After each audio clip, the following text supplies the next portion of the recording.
Like any other company in the games industry, or any other industry for that matter, more than a few times, Sony have made promises or announcements that, for whatever reason, they have failed to live up to. In this feature, we'll be talking about a few such instances. Killzone 2 reveal. The poster boy of developers and publishers lying to their consumers. At E3 2005, Sony unveiled a gameplay video of Killzone 2 that looked absolutely spectacular, to the point of almost looking like a pre-rendered CG video. Well, that's probably because it was a pre-rendered CG video. Many suspected that to be the case, but even after being questioned about it, Sony explicitly said that what was shown was all actual gameplay, rendered in-engine, and this remains one of the most infamous examples of unrepresentative trailers for games. MotorStorm. Though Killzone 2's E3 2005 trailer has become notorious for its lies over the years, that wasn't the only game Sony lied about that year. Also at E3 2005, they revealed a trailer for MotorStorm, and just like Killzone 2, it was another fake gameplay trailer, a CG pre-rendered trailer masked as a gameplay in-engine video. This, too, was a trailer Sony continued to lie about as being in-engine and perfectly representative of what the actual gameplay would look like, which, of course, turned out to be false. PS3 Backward Compatibility. Backward compatibility is something that people always ask about when new consoles are on the horizon, and such was, of course, the case with the PS3 as well. Prior to its launch, Sony promised that the console would be able to play both PS1 and PS2 games, and for a time, they lived up to that promise. Eventually, though, the PS3's backward compatibility support started to gradually diminish with new models, and by the end, there was no legacy support on the PS3 at all. The generation after that, the PS4, would have no backward compatibility right out the gate, though thankfully the PS5 is at least going to be able to play most PS4 titles. PS3 HDMI Ports. It's hard to think of a period of time when Sony blatantly lied to their consumers and potential consumers as much as they did during the early PS3 years. With the console itself, there were various elements that they misrepresented early on. Before its launch, for instance, they said that the PS3 would feature 2 HDMI ports, whereas it actually ended up only featuring 1. Not exactly the biggest lie they've ever told, sure, but it's still never a good idea to mislead consumers. PS3 USB Ports. HDMI ports weren't the only thing about the PS3 Sony lied about. Early on, they suggested that the PS3 would have 6 USB ports.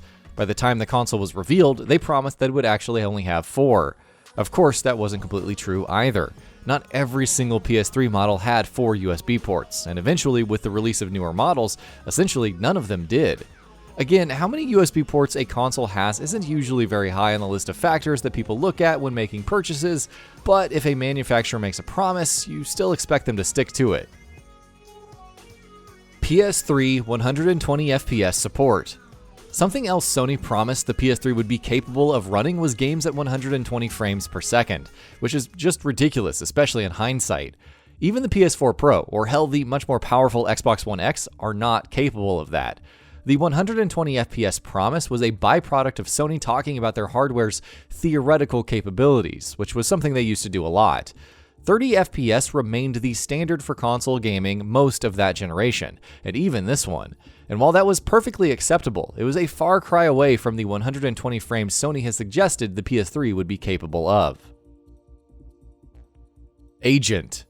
At E3 2009, Sony and Rockstar took the stage to announce Agent, a PS3 exclusive that they described as Rockstar's next great franchise. 11 years later, and we're still waiting to hear about it. Actually, no, we're not waiting anymore, since most of us have accepted that Agent is never going to happen. And sure, the blame here lies more with Rockstar than Sony, but we're still more than a little disappointed that we never got to see this game. PS Vita promises. When the PS Vita was first revealed, the entire industry sat up and took notice. Here was an incredibly powerful handheld that could run actual console quality games, and might even end Nintendo's dominance in the market. And Sony certainly promised the world with it too. In fact, one of the many promises they made was that the system was capable of running at the exact same level as a PS3, which was just not true at all.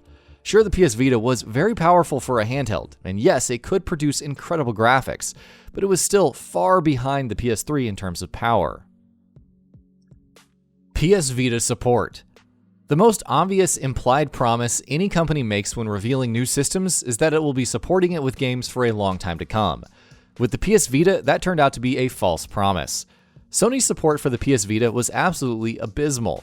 Some franchises got PS Vita installments, but most of those were disappointing efforts made by B teams, while many important Sony franchises skipped the system altogether, including the likes of God of War, Infamous, Ratchet & Clank, and Gran Turismo. It did not take Sony very long to completely drop support for the Vita altogether. PS4 crossplay. This is one of those times when Sony changed their minds about something and we were actually happy about it. For the longest time, Sony remained adamant that they would not allow cross-platform play support on the PS4, even as Microsoft and Nintendo continued to open the floodgates on their own platforms. But pressure from fans, developers, and the industry at large ultimately made Sony change their minds. Crossplay was finally allowed on the system, at first for very few games, and eventually for many, many more. Here's hoping that with the PS5, that support is extended even further. And that about does it for this video. If you enjoyed what you watched and want to see more from Gaming Bolt, you can always hit that subscribe button and turn on the bell icon next to it. That way you will never miss any of our videos.